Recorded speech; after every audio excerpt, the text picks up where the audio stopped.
Mike, thank you.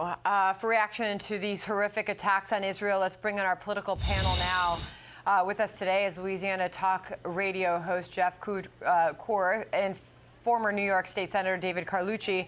Thanks to both of you for joining us. I'm just trying to take in sort of the breaking news as the night unfolds there, and we're well into the 8 o'clock hour there in Israel. We've been getting the reports on the ground. We just had the news conference here.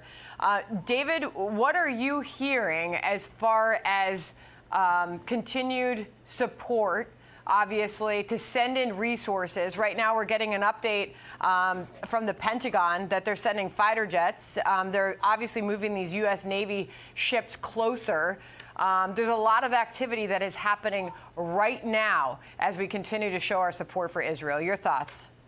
Yeah, it's a heart-wrenching situation that we see, and it's one that I think really amplifies that we have to be united as a country. Look, in a nation of over 300 million people, it's our numbers that give us strength, but it's our unitedness that gives us power.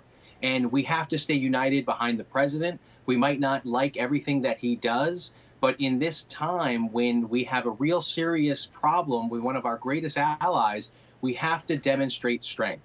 So, of course, it was disheartening to see some of the presidential Republican candidates. The first thing they did was criticize Biden for not showing strength. Well, what's not showing strength is walking away from Ukraine, from having dysfunction in the House of Representatives, because we want to be able to provide support to Israel. But we're limited if we can't get a single bill through Congress.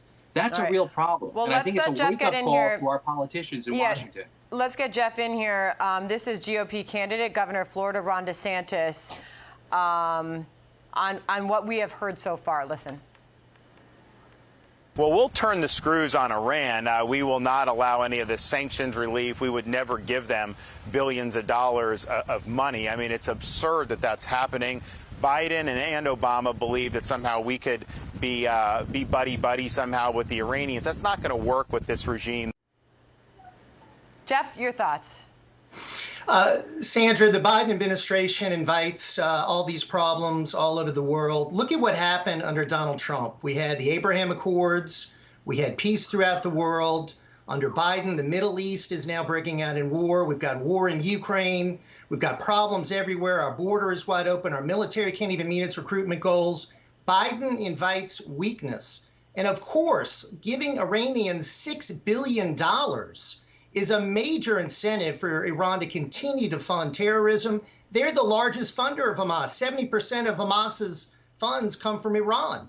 Iran also funds Hezbollah, which is now incurring assets into northern Israel. So Israel's being squeezed both sides from Iranian-backed terrorists. And what is the Biden administration doing? They're trying to help Iran every way they can. They want to get back in the Iranian nuclear deal, releasing $6 billion, getting rid of sanctions. And don't forget, he did not meet with Benjamin Netanyahu for 265 days. He met with the Palestinian Authority president. He released $600 million in aid to the Palestinian Authority. He has treated Benjamin Netanyahu terribly.